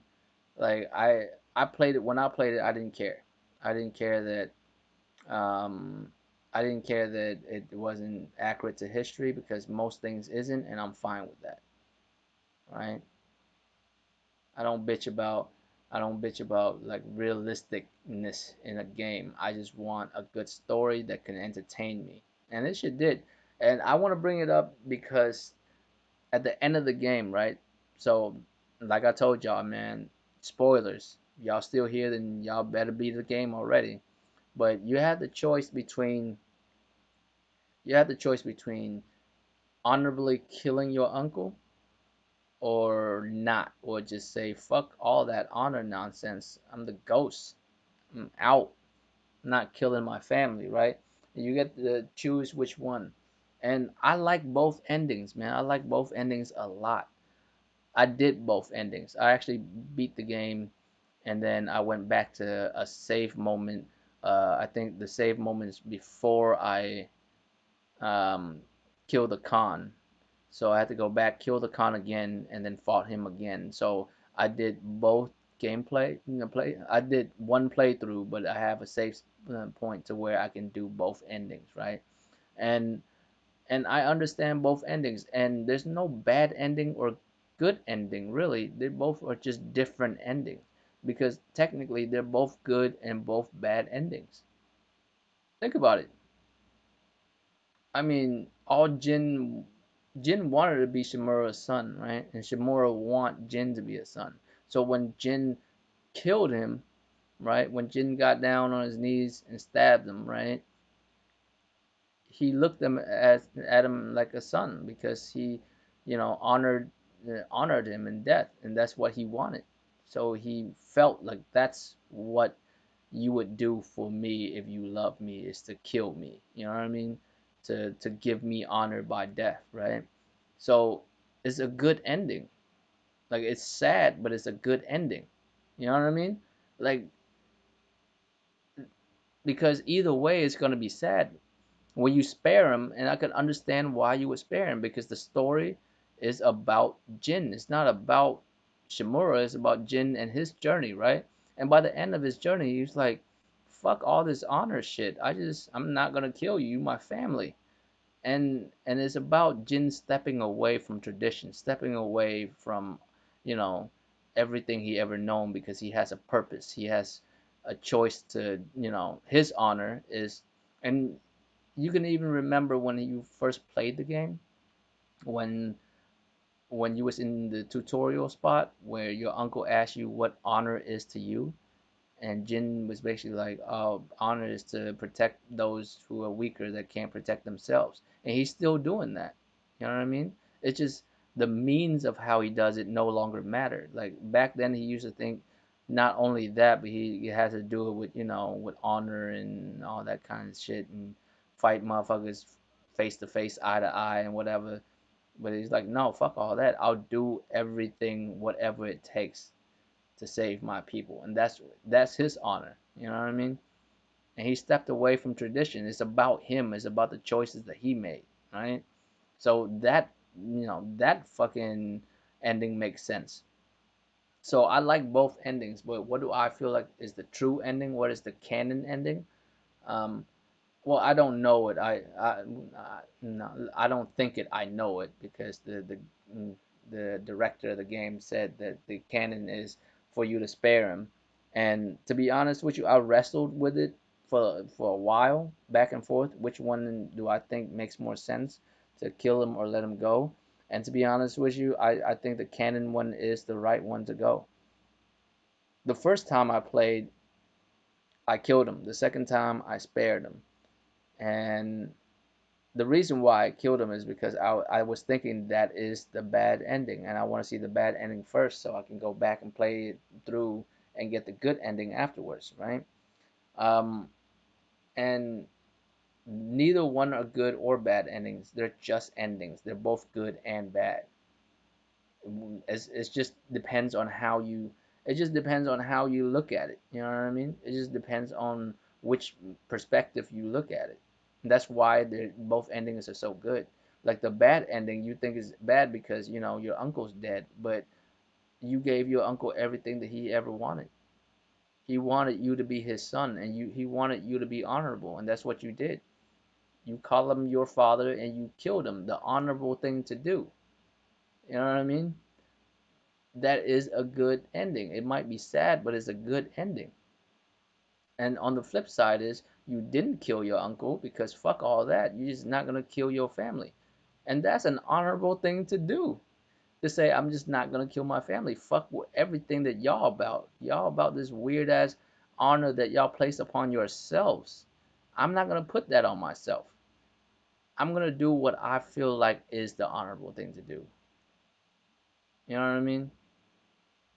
So, in my opinion, I feel like sparing him is the canon answer. Is the canon. It is right to be the canon ending. And realistically,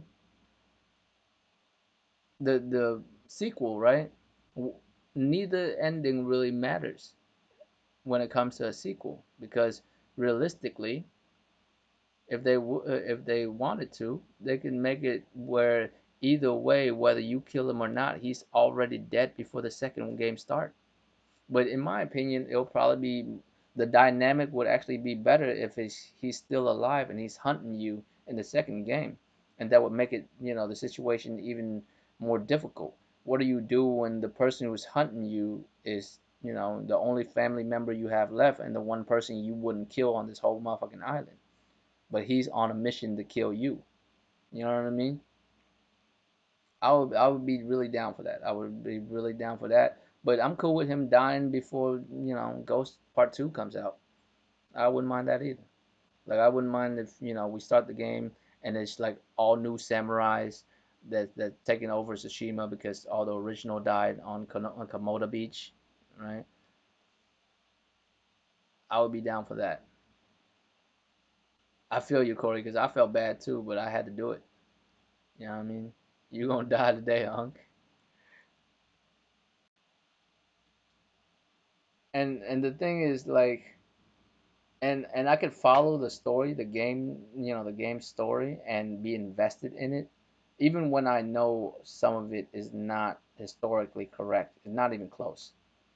A lot of it is historically not close at all.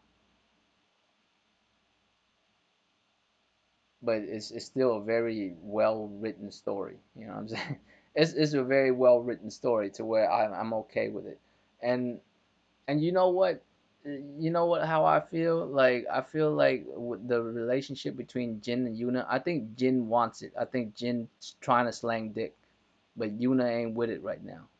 First of all, because she spent her whole life trying to like, take care of her brother, and finally at the opportunity where she could take care of him like the way she wanted to, he died, and like her life is just a fucking mess, and she don't know how to deal with it. Because if you haven't noticed, like when you play through the game, like when you like the dialogue that motherfucker have, like I almost feel like Jin was trying to throw her dick and she just wasn't feeling it, or maybe she was just not ready because she had a lot of shit going on. Think about it, Akumi. You remember there's a part where she said like she said something and he's like, I would die for the people of Tsushima and you. I'm like, God damn, and you. That's a lot of shit. Because who says that? Have you ever seen a dude say, like, even if he is like a heroic type dude, would he be like, would he add and you? No, he would just be like, I would die for the people of Tsushima and let that be that. But he add, what I'm saying, and I would die for you. That's man spitting game.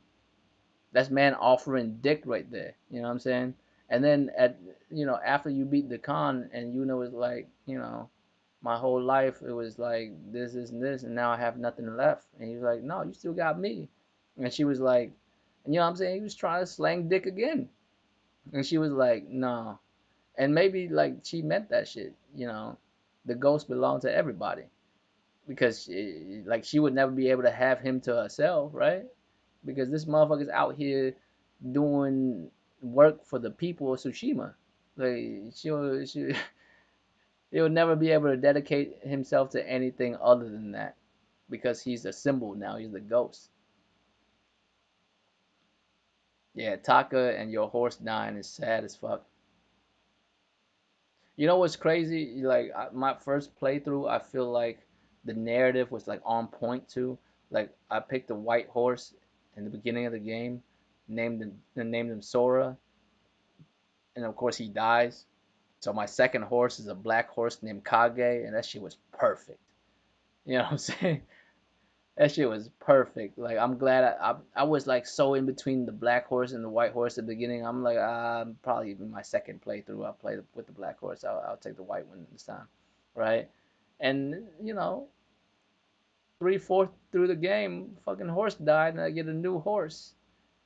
And it's perfect. It's like it's perfect. It's a perfect transition. I almost wonder if they did it on purpose because if you play through the game at least twice, like I have, when your second horse is named Kage, when it's a black horse named Kage, the dialogue actually changes because Yuna was like, "Huh, how appropriate," or some shit like that. She says something like in that sense. But if you picked a white horse, I mean a black horse, and named him Kage at the beginning of the game, and Kage and that horse dies, and the next horse you get has to be like Sora, Kazi, or what's the other one?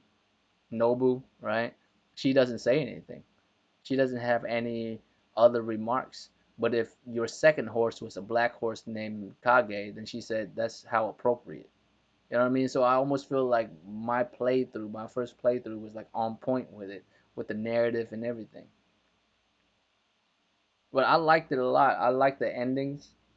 Either endings would have worked for me, but I feel like the red ending is the canon ending, but I do like the white armor better. So on my second playthrough, I killed the motherfucker so I can have the white armor. You know what I'm saying? Yes, yes. You're gonna have to die so I could be the white armored ghost. You know what I'm saying? You're gonna have to die, but the thing that's beautiful about Ghost is I like the story. I like the atmosphere they created. Um, Notes for sequels though, I would say we could do much better on facial animation. Sucker Punch. I feel like y'all could do much better than that. I I I wouldn't say that they have always been known for much facial animation. Second Son is alright, but it's not not Naughty Dog good. I'll tell you that. But still, decent. Uh, no, I mean, but that's good though, Kuma. I agree. I agree, Akuma. I think the move is for them to have like a will they won't they type of relationship moving forward so that motherfuckers can ship them. You know what I mean? It's a big thing for lady gamers apparently to ship motherfuckers. So you need that sexual tension between them because in this game there was just too much shit. Mongols invading, this motherfucker's uncle's captured, Hub brothers captured, rescue both of them. Motherfucker died. This motherfucker turned on them. You know what I'm saying? There's a lot of shit. Their life is shitty. I feel like they have common ground because their life is shitty. You know what I'm saying? I think that's where it's like I almost wanted to make a meme where the Resident Evil 2 meme where Ada Wong like came out of the truck and was like, I'm sick of this shit. It's twice I had to save your ass. You know what I mean? I almost want to put like in that same shit like put Yuna name on her and put Jin name on Leon because that's basically what happened. This motherfucker saved your life twice. You know what I'm saying? From arrows. The first time she saved your life was from two arrows. The second time she saved your life, it was from a poisonous arrow. I think that's what they're building up. I mean, there's plenty there for a sequel. Tomoe is still out there, even though she broke her bow. Doesn't mean her skill would be lost. You know what I mean? She could return back from the mainland for whatever reason, or he can go to the mainland for whatever reason. There's side characters that still may have story, like the monk Norio or something. That thief dude that Yuna knows that sound like he's trying to smash Yuna too. You know what I mean? There's a lot of side characters with other stories and shit. And now that there's more samurais, what I would hope for is the second game is not based on the second Mongol invasion. I would prefer it to be like to build up the ghost legend even more. Like after he kills all the remaining Mongols that's on this island now from this first wave, right? It'd be cool if Like in the second game, it'll be more Tenchu-esque, and it'll just be you like running around killing bandits, killing people who deserve it. You know what I'm saying? Like a medieval Japanese Batman Punisher. You feel me? Like he has the detective abilities and the intelligence of Batman, but he's ruthless like the Punisher in medieval Japan. You know what I'm saying? Smoke bombs and kunines. You know what I'm saying? Katanas and tantos and fucking Hanabi bombs. Hanabi bombs feels redundant as fuck to say, but we not Japanese, so y'all might not know what a Hanabi is. You know what I'm saying? What else? Like incorporate other ninja shit, ninja stars. Like I know we have kunans, but what about ninja stars? Can we get like rapid rapid shot ninja stars and shit? There's other ninja tactics that he hasn't done. And the second one would be dope if he like throw a smoke bomb and then leave a log, you know what I'm saying, as a replacement for his body.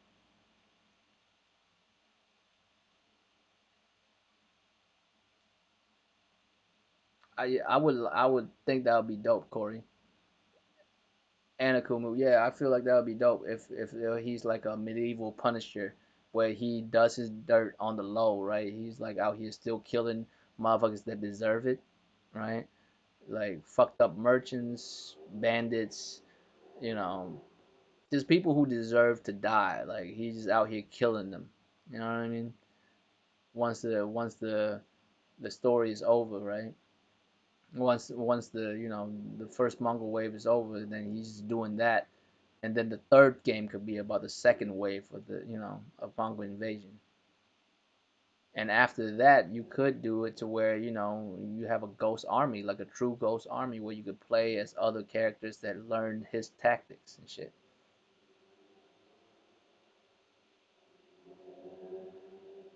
That would be dope, right? That would be really dope. I'm looking forward to it, man. Ghost, I think, is another great franchise that Sony got in their hands. The thing is, the one thing I was kind of disappointed in, but at the same time not disappointed in, is that I was hoping for more innovations in open world games. They deliver on some, but I was expected more than what we got. But that's on me. You know what I mean? I put way too much expectations on that shit, right? Um, I was hoping more of even crazier than that. But the things they implemented was good. I hope they keep on that track. Like on the second, uh, please God fix the camera though. Jesus. You know what I mean? Originally, I didn't appreciate the fact that there was no lock on, but I get it. There's a reason why there's no lock on, because you can't parry a motherfucker that's about to hit you from behind if you're locked on to the motherfucker in front of you. You know what I mean? It makes sense, so you can move from one enemy to the other more fluidly if you don't lock on. It makes sense. You know what I mean? I don't after like 4 or 5 hours of playing my first playthrough, it didn't feel that bad no more. You know what I mean? It didn't feel that bad, and then after a while, it makes sense, and after a while, I got good, and I wasn't tripping no more. You know what I mean? But fix that camera though. The camera needs work. The camera is the one thing in this game that that doesn't get a good grade in my book, and it's unfortunate because it ruined a lot of moments sometimes for me. Um, More moves, like the only gameplay thing that I feel like could be a little bit better is I wish each duel you have, like they have like each each character that you have a duel with have more personality to their sword abilities. You know what I mean? I wanted each character to have like their own type of style to them. You know what I mean? Like own sword style, kind of like, because realistically, when you fight against an opponent in a duel mode, they all do the same moves. Some of them might have one move that's specific to them, but they all do the same moves. I was hoping each characters can have like uh specialized moves that they have that no one else have. You know what I mean? Like not just one, like a couple of them, so they'll just make every duel fresh and interesting. Because by mid game, there's not much that you haven't seen when it comes to a duel. Like you've seen it all. Like every move, like the opponent put out, you know what it is, right? I would hope like from then on you can actually have more than that. But the combat was amazing. I like the combat in this game more than I do in Sekiro. Now, what I mean is I don't mean that it's harder than Sekiro because it's not. It's much easier than Sekiro. What I mean is that I get more enjoyment from this combat than Sekiro because Sekiro you just need to learn how to do three things very well and you're good and that's all you'll really be doing really. You just parry, jump, and do the Mickery counter, right? If you can master parry and jumping when the motherfuckers sweep and do the Mickery counter when they stab you, then you're in there. Like that's all you need to do. You don't need to do anything else. You barely need to like experiment with other things or anything like that. If you're good at those three things, you beat Sekiro. It's set up on such like a strict gameplay mechanic that it doesn't allow a lot of player agency, and it's just not that fun. It's fun in the moment, but it becomes boring after a while. Once you get good at that mechanic, it becomes boring because it doesn't challenge you anymore. Even the hardest boss, the fucking ape and the demon of rage, in my opinion, are the two hardest boss, and maybe even Usui, his dad, right, the owl. Those three would be the most difficult, but after my first playthrough, my second playthrough, they all was cake because I knew exactly what to do already. But with with Ghost, the combat allows you way more player agency for you to play around with the combat. That it always seems kind of fresh and fun. You know what I mean? Even though after a while the mechanics like fighting the enemies, like you know exactly what to do, like all the moves and all that type of shit, like you got it already. But still, because you get to experiment with so much stuff, it's just so much more fun. Yeah, Corey. I mean, what else do you need to do? Yeah, cool. It'll be nice to have more mini bosses and stuff. This game, like the combat is so good, but it's kind of lacking on like unique bosses. You know what I mean? Because all the duels are the same. Shimura used the same moves. All the Ronins use. All the Ronin use the same moves that the motherfuckers that you do in the mythical stories. They all the same.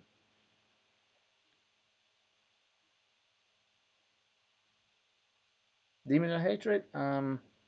Yeah, Demon of Hatred and the Owl is my two favorite boss fight. The monkey is probably third. The ape is probably third. Yeah, I mean, Ghost was a very good game. I liked it thoroughly. I don't see how it got the Metacritic that it got. I mean, I don't care for Metacritic anyways like that, but I mean, shit. In my book, it's high 80s, low 90s, like somewhere between an 88 to like a 91. You know what I mean? The only reason why it didn't hit a high number for me, not a for sure, like a 91 for sure, is because of the camera. Um, Facial animations and facial like modeling could be a little bit better. I'm not going front.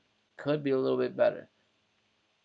Um, But besides from that, you know, what I mean, better bosses. You know what I'm saying? New, improved bosses. Then I mean, I think you got a winner on the second one because the spectacle of Ghost is fucking incredible. Like when you just ride around in it and shit, just the world they build is fucking incredible. You know what I mean?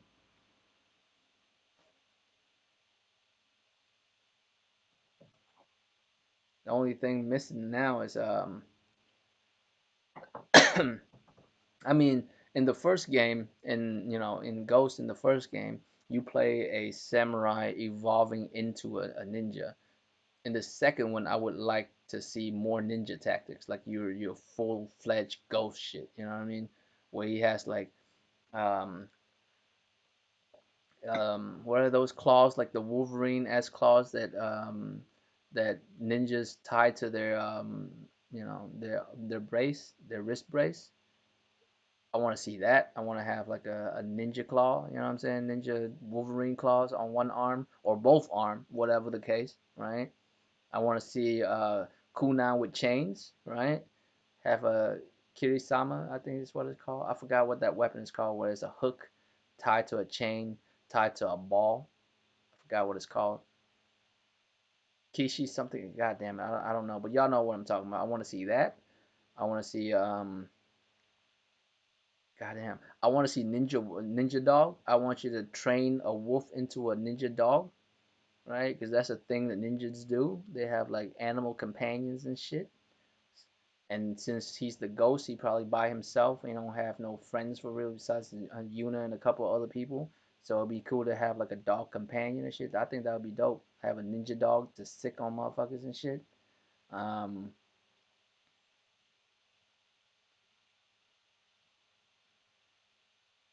yeah, Corey. I mean, I would like that too. I would like to see him like use other weapons. Like it'd be cool like if he can use other ninja weapons. You know what I'm saying? Just Tontos. Well, he already used Tonto for like assassinations, but it'll be cool. Yeah, the Kurus. Yeah, I can't even say it, Corey, but you know what I mean. Kusurigama. I think that's how you say it. One of those be dope. But yeah, besides from that, man, Ghost has been amazing. Ghost is so good that once I beat Ghost twice, like I felt empty inside. I was like, what do I play now? Oh, I haven't seen the merch though, actually, Thrash. I have not seen the merch. Um, it's just gonna be lit though.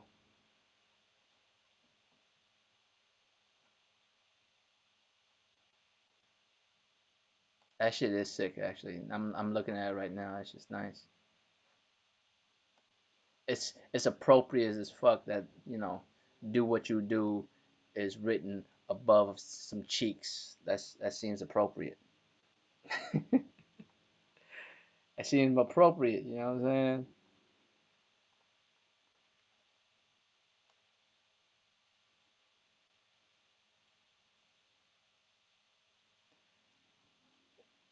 Yeah, I mean, I think that's what it is. I mean, does anybody else have anything else, recent events or some shit I have not covered in Ghost or Wukong at all? Because I think we good right here. That's 2.5 hours. That's a lot longer than I usually go.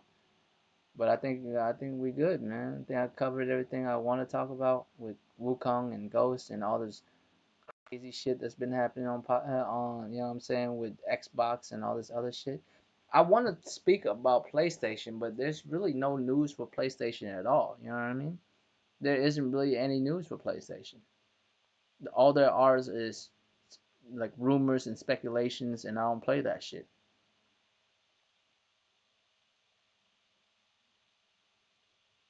I mean, now that I'm off Ghost, now that I've completed Ghost to like pure satisfaction, well, not pure satisfaction. I still feel like going back to it, doing some missions here and there and shit. Because on my second playthrough, I didn't finish everything, so I might just fuck around with it just to, whenever I feel like fucking with that combat again. But right now, I'm playing Mortal Shell.